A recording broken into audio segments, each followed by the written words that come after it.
ಯಾವುದೇ ಸಿನಿಮಾ ಆಗಲಿ ಅದು ರಿಲೀಸ್ ಆಗೋಕ್ಕಿಂತ ಮುಂಚೆ ಹಲವಾರು ರೀತಿಯ ಪ್ರೊಸೆಸ್ಗಳು ನಡೀತವೆ ಆ್ಯಂಡ್ ಅದನ್ನು ಆ ಸಿನಿಮಾದ ಟೀಮ್ನವರು ಮಾಡ್ತಾರೆ ಕೂಡ. ಸೊ ಅಂಥ ಪ್ರೊಸೆಸ್ಗಳಲ್ಲಿ ತುಂಬ ಮುಖ್ಯವಾದದ್ದು ಅಂದರೆ ಈ ಸಿನಿಮಾನ ನೋಡೋಕೆ ಬರುವಂಥ ಪ್ರೇಕ್ಷಕರನ್ನು ಪ್ರಿಪೇರ್ ಮಾಡೋದು.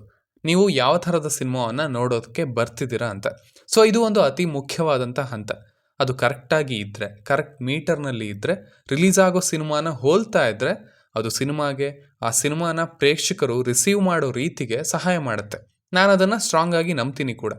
ನಿಮ್ಮ ಸಿನಿಮಾ ಹೇಗಿರುತ್ತೆ, ಅದರಲ್ಲಿ ಏನಿರುತ್ತೆ, ಎಷ್ಟಿರುತ್ತೆ ಅನ್ನೋ ಒಂದು ಸಣ್ಣ ಐಡಿಯಾವನ್ನು ನೀಟಾಗಿ ತಲುಪಿಸ್ಬಿಟ್ರೆ ಅದು ತುಂಬಾ ಒಳ್ಳೆಯದು. ಆವಾಗ ಪ್ರೇಕ್ಷಕರು ಕರೆಕ್ಟ್ ಮೀಟರ್ನಲ್ಲಿ ಇರ್ತಾರೆ ಸಿನಿಮಾದ ಜೊತೆ. ಆ್ಯಂಡ್ ಸುಮ್ಮನೆ ಏನೇನನ್ನು ಥಿಂಕ್ ಮಾಡೋದಕ್ಕೆ ಹೋಗಲ್ಲ.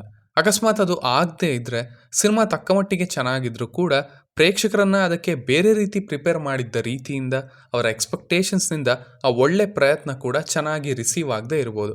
ಅದು ನಮ್ಮಲ್ಲೂ ಸೇರಿಸಿ ಹಲವು ಇಂಡಸ್ಟ್ರಿಗಳಲ್ಲಿ ಆಗಿದೆ ಆ್ಯಂಡ್ ಈಗಲೂ ಆಗ್ತಾನೆ ಇದೆ ಕೂಡ.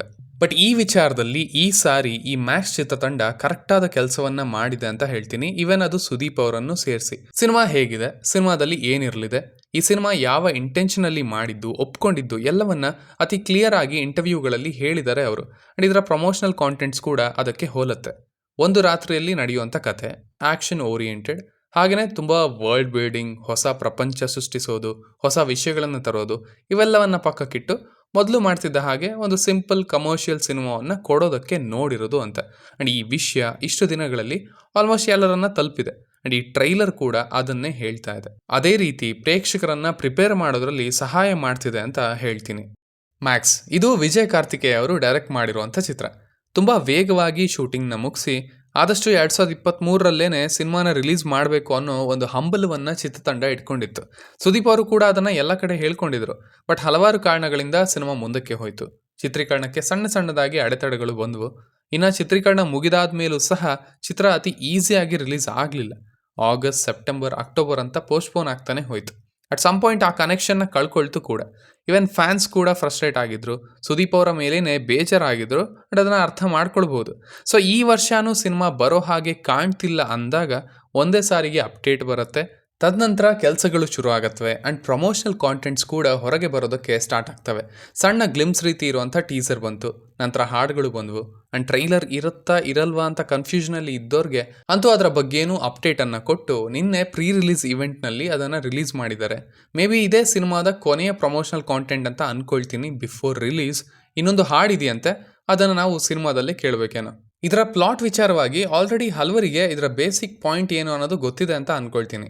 ಬುಕ್ ಮೈ ಶೋನ ಡಿಸ್ಕ್ರಿಪ್ಷನಲ್ಲಿ ಇನ್ನೂ ಒಂದಷ್ಟು ಕಡೆಗಳಲ್ಲಿ ಇದರ ಒನ್ ಲೈನ್ ಏನು ಅನ್ನೋದನ್ನು ಆಲ್ರೆಡಿ ಮೆನ್ಷನ್ ಮಾಡಿದ್ದಾರೆ. ಸೊ ಅದನ್ನು ನಾವು ಈ ಟ್ರೈಲರ್ನಲ್ಲೂ ಕೂಡ ಸಣ್ಣದಾಗಿ ಅರ್ಥ ಮಾಡ್ಕೊಳ್ಬೋದು. ಇಲ್ಲಿ ತನಕ ಸಸ್ಪೆಂಡ್ ಆಗಿ ಈಗ ತಾನೇ ಹೊಸ ಸ್ಟೇಷನ್ಗೆ ಎಂಟ್ರಿ ಕೊಟ್ಟಂಥ ಪೊಲೀಸ್, ಬಟ್ ಅಲ್ಲಿ ಎಲ್ಲವೂ ಸರಿ ಇಲ್ಲ. ಅಲ್ಲಿನ ಸಿಬ್ಬಂದಿ ಒಬ್ಬ ಇನ್ಫ್ಲೂಯೆನ್ಷಿಯಲ್ ವ್ಯಕ್ತಿಯ ಮಗನನ್ನು ಅರೆಸ್ಟ್ ಮಾಡಿದ್ದಾರೆ. ಮೇ ಬಿ ಒಬ್ಬಳು ಹುಡುಗಿಯ ವಿಚಾರದಿಂದ ಒಂದು ಅತ್ಯಾಚಾರದ ಕೇಸ್ ಕೂಡ ಆಗಿರ್ಬೋದು. ಬಟ್ ಆ ವಿಚಾರಣೆ ವೇಳೆ ಏನೋ ಆಗಿದೆ, ಅವನನ್ನು ಅರೆಸ್ಟ್ ಮಾಡಿರೋದ್ರಿಂದ ಅಥವಾ ಆ ವಿಚಾರಣೆ ವೇಳೆ ಅವನಿಗೆ ಏನೋ ಆಗಿರೋದ್ರಿಂದ ಈಗ ಆ ಇಡೀ ಪೊಲೀಸ್ ಸ್ಟೇಷನ್ ಹಾಗೆ ಅಲ್ಲಿರುವಂಥ ಸಿಬ್ಬಂದಿ ಎಲ್ಲರೂ ಟಾರ್ಗೆಟೆಡ್. ಒಂದು ಇಡೀ ಗ್ಯಾಂಗ್ ಏನೇ ಅವರ ಮೇಲೆ ಎಗರೋದಕ್ಕೆ, ಅವರನ್ನು ಕೊಲ್ಲೋದಕ್ಕೆ ರೆಡಿಯಾಗಿದೆ. ಸೊ ಇಂಥ ಪರಿಸ್ಥಿತಿಯಲ್ಲಿ ಆ ಪೊಲೀಸ್ ಸ್ಟೇಷನ್ಗೆ ಜಾಯ್ನ್ ಆಗೋದು ನಮ್ಮ ಅರ್ಜುನ್ ಮಹಾಕ್ಷಯ್.